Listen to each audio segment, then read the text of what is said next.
నమస్తే సార్.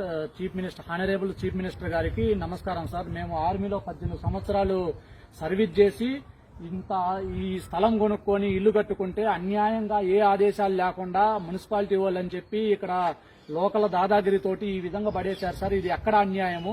అసలు ఏంటి? అంతకాడికి మమ్మల్ని బార్డర్లో చనిపోయినా బాధ ఉండదు కానీ ఇంత అన్యాయం జరిగిన తర్వాత మేము ఏ విధంగా సర్వీస్ చేయాలనేది మీరే మాకు చెప్పాలి, న్యాయం చేయాలి. అసలు ఎవరు దీనికి అంతటికి కారణం ఎవరు, ఎందుకు చేశారు, ఏ కోర్టు నుంచి ఆదేశం వచ్చింది, ఇది పడగొట్టి వేరే వాళ్ళకి ఇవ్వమని చెప్పి ఏ కోర్టు నుంచి ఆదేశం వచ్చింది?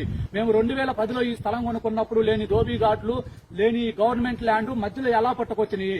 ఇక్కడ రేట్లు పెరిగేదానికొంది వాటికి గవర్నమెంట్ ల్యాండ్ పట్టుకొస్తున్నాయి. నర్సరావుపేటలో ఎన్నో గవర్నమెంట్ ల్యాండ్లు ఉన్నాయి, ఎన్నో రకాలుగా కట్టుకొని ఉన్నారు, పెద్దోళ్ళు ఉన్నారు. ఈ విధంగా పల్లెటూరు నుంచి వచ్చి సర్వీస్ చేస్తూ 18 సంవత్సరాల ఆర్మీలో సర్వీస్ చేస్తూ ఇద్దరం అన్నదమ్ములము సంపాదించిన డబ్బుతో కట్టుకున్న దాన్ని ఈ విధంగా ధ్వంసం చేశారు. మీరే ఈ విధంగా చేస్తే మేము ఎక్కడికి వెళ్ళాలి?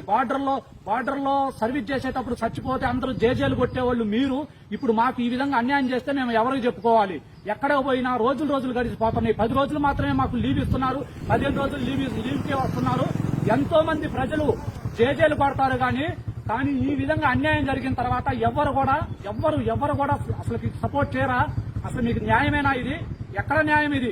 మేము 18 సంవత్సరాలు సర్వీస్ చేసి సంపాదించుకున్న ఆస్తిని, మా పిల్లల కోసం సంపాదించుకున్న ఆస్తిని అంతకాడికి మాకు ఇక్కడే మా గుంతలు తీసి మమ్మల్ని బొక్కలో పెట్టినా కూడా మాకు బాధ ఉండదు. కానీ మీరు ఇంత అన్యాయం చేశారు కాబట్టి మాకు న్యాయం చేయాలి. ఎన్నో విధాలుగా కష్టపడి బార్డర్లో 12 సంవత్సరాలు మేము బార్డర్ ఏరియాలో నౌకరీ సంపాదించుకున్న ఆస్తి ఇది. దాన్ని ధ్వంసం చేశారు. మా పిల్లల కోసం ఏదో సిటీ పెరుగుతుంది, పిల్లల చదువు కోసం అని కష్టపడి సంపాదించుకున్న ఆస్తి.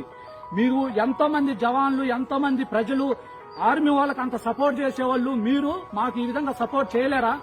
అసలు ఈ విధంగా జరిగితే ఎవ్వరు ఒక ప్రశ్న కూడా అడగరా? ఏ వార్తలలో ఎన్నో హైలైట్ చేస్తారు, చిన్న వాటికి కూడా హైలైట్ చేస్తారు. అలాంటిది ఇంత జరిగినా కూడా ఒక్క న్యూస్ వాళ్ళు కూడా ఇలా రియాక్ట్ కాలేదంటే అర్థం ఏంటి? పెద్ద రాజకీయ నాయకులు ఇలా ఉన్నారా? అసలు ఏంటి? ఆ గోపిరెడ్డి గారు చాలా మంచోళ్ళని నర్సరావుపేటలో మంచి టాక్ ఉంది. కానీ ఆయన అలా చేసి ఉండదని నేను అనుకుంటున్నాను. అసలు ఆయన చేసి ఉండకూడదు. కానీ ఆయన చేసి ఉండకపోతే మరి ఈ విధంగా ఎవరు దమ్ము చూసుకొని ఈ విధంగా చేశారు? ఏ కాగితాలు లేకుండా ఎవరు ఆధారంగా చేశారు? మున్సిపాలిటీ వాళ్ళు వచ్చేసి ఇప్పుడు మేము చేయలేదామంటున్నారు. ఇప్పుడు ఎవరు చేశారనేది మాకు కనుక్కొని వాళ్ళకి శిక్షించి మాకు న్యాయం చేయాలి. జై హింద్, జై భారత్.